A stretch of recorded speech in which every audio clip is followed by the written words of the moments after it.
It's Magic Radio Breakfast. We are so excited. I can barely contain myself right now. We are delighted to have the iconic Taylor Swift with us in the studio this morning. Good morning. Good morning. It's lovely to have you here. Welcome. It's lovely that you're excited about it. This is so nice. We're very grateful for the heads up because sometimes you like to surprise drop albums. Yeah. And you've done that in the past. Yeah. But, you know, we had time to roll out the red carpet. We dressed up smart and we knew and Yeah, we you thought, guys are let's great. have showers and clean our teeth because Taylor Swift is coming in. I'm honored. So, release parties for this incredible album are going to be out in cinemas everywhere. What can the fans expect to see in that film? So really, it's kind of a combination of what I used to do these things called secret sessions where I would invite fans to my house, play them the record before it came out, and I'd explain sort of inspirations behind different parts of songs or why I wrote things a certain way before I would play each song. So I kind of give them an inside scoop into what went into writing this particular song, then I'd play it.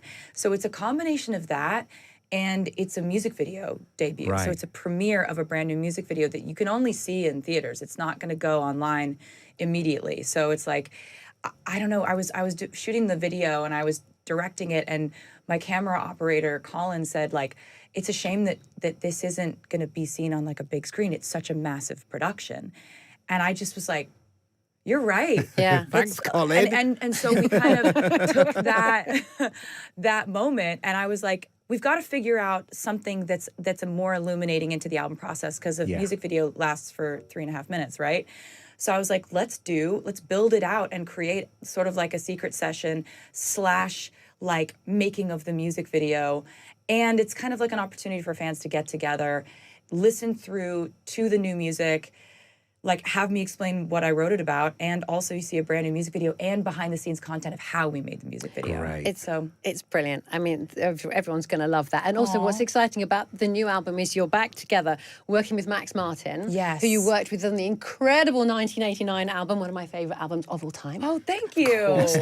Has it got a similar vibe? And we have been lucky enough to listen to some tracks already before we met you. Yeah, I mean, what do you think? I think it's pretty different from 1989. Yes, I thought some of the tracks do have a slight 80s vibe to them. Would that be fair to say? Yeah, some of the synths that we use, for sure. I mean, Sorry, I'm interrupting you. no, you're right. I was agreeing with you.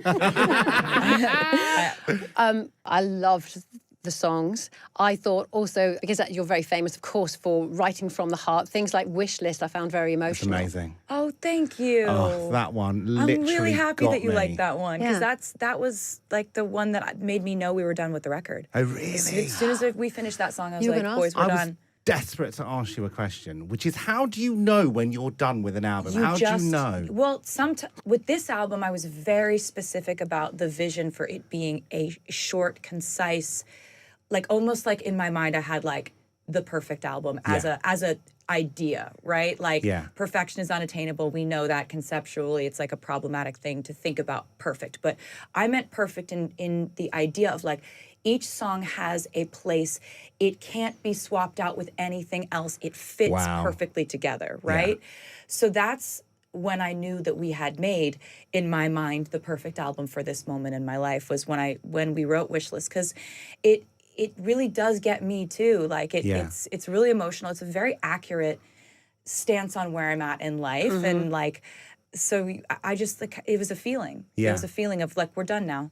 I've written very sprawling albums before where I just couldn't stop writing. And there's something to that too, if that's the project you're making, but this was not that. You are unstoppable. I mean, when do you find the time? You've had the Eras tour, which broke all kinds of records, and then you come out with this. I mean, when do you write? So this was happening at the same time as the Eras tour. When I was on tour in Europe last summer, it was the point in the tour where we had so many shows so frequently. I was getting sick a lot. I was always like physically sore, but I had reached the point in the show where I could do it muscle memory. Right. So I needed something to wake my brain back up.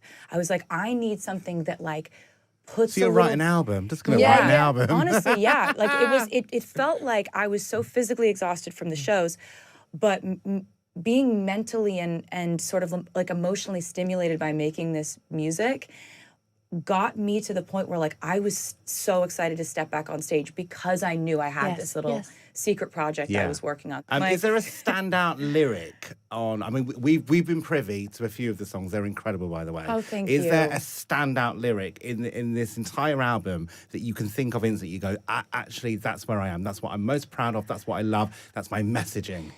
Weirdly, like there are lines that I think represent the way I write songs. Yeah.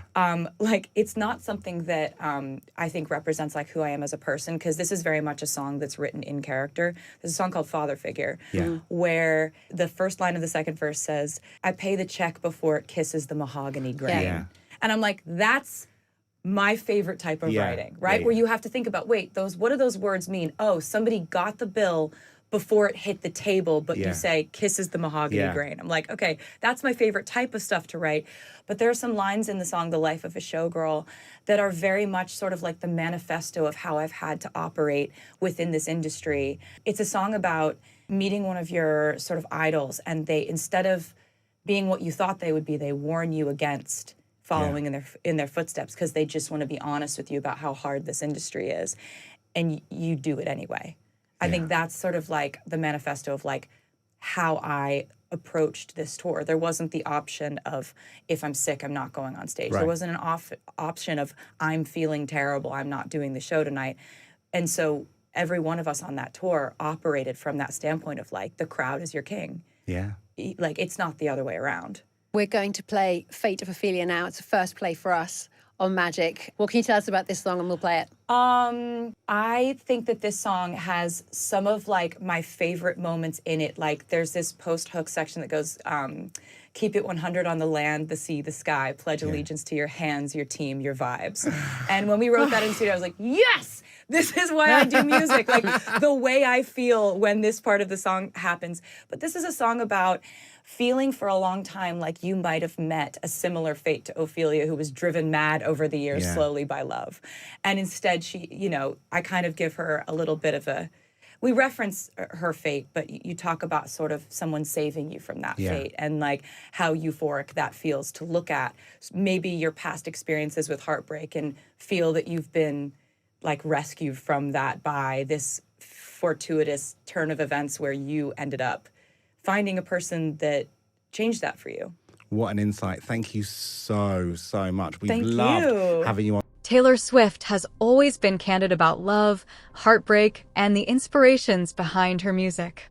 For years, her romantic world revolved around fellow musicians and actors, people who shared similar creative rhythms and lifestyles. An athlete, however, never seemed like a natural fit. That assumption changed entirely when Travis Kelce entered her life, opening a door Swift never imagined walking through. In the fourth episode of her Disney Plus docuseries The Eras Tour, The End of an Era, Swift sits down with her mother, Andrea, and reflects honestly on why she had always avoided dating athletes. She admits that sports felt like an unfamiliar universe, one she didn't see herself belonging to. "I'm not one," she says with a laugh, explaining that she often wondered what they would even talk about. The world of sports felt distant, foreign, and disconnected from her own. The timing of Kelce's arrival turned out to be everything. Swift reveals that during the first half of the tour, she had gone through 2 breakups back-to-back, leaving her emotionally exhausted and ready for change. She felt stuck in a familiar pattern that clearly wasn't serving her anymore. Andrea, ever perceptive, noticed it too.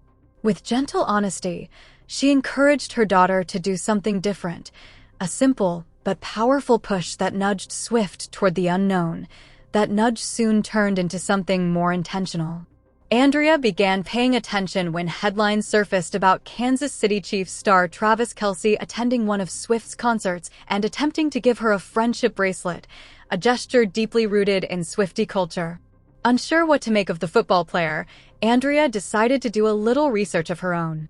She called her cousin Robin, the family's resident Chiefs expert, to get the inside scoop. Robin's response was immediate and reassuring. "Oh my God, he's the nicest guy, and he really loves his mom," she said enthusiastically. That endorsement, combined with the sincerity behind the bracelet gesture, left a lasting impression on Andrea. She later described it as earnest, genuine, and incredibly sweet, qualities that mattered far more than his fame on the field. When Swift and Kelce finally went on their first date, it felt like a leap into completely uncharted territory. Swift jokes that Kelce had to explain the basics of football to her, as she barely understood the game at all. She playfully refers to it as violent chess, a phrase that perfectly captures both her confusion and curiosity. Despite the initial unfamiliarity, what started as cautious interest quickly evolved into genuine excitement. As her feelings for Kelce deepened, something unexpected happened. So did her interest in football. Swift admits that this new fascination was the greatest surprise of my life. She began attending games, learning the rules, and immersing herself in a passionate fan culture that couldn't have been more different from the concert arenas she was used to. Yet she embraced it wholeheartedly, driven by a desire to understand the things Kelce loved. Throughout it all, Andrea remained a steady source of support, watching her daughter break free from old habits and step into a completely new chapter. She noticed how much happier Swift seemed, lighter, more open, and energized by the unfamiliar. Swift makes it clear that her connection with Kelce goes far beyond romance. It represents a shared journey into new experiences, unexpected conversations, and the discovery of common ground where neither of them thought it existed. Their relationship is built on curiosity, mutual respect, and a willingness to learn from each other's worlds. The friendship bracelet that started it all remains a meaningful symbol of that connection, a reminder that sometimes the smallest gestures can bridge the widest gaps. As Swift reflects on this chapter of her life, it's clear that stepping outside her comfort zone changed everything. Her story with Kelce is an unexpected twist in her ongoing narrative, proving that the most rewarding surprises often arrive when you least expect them, and that sometimes doing something different can lead to happiness you never saw coming.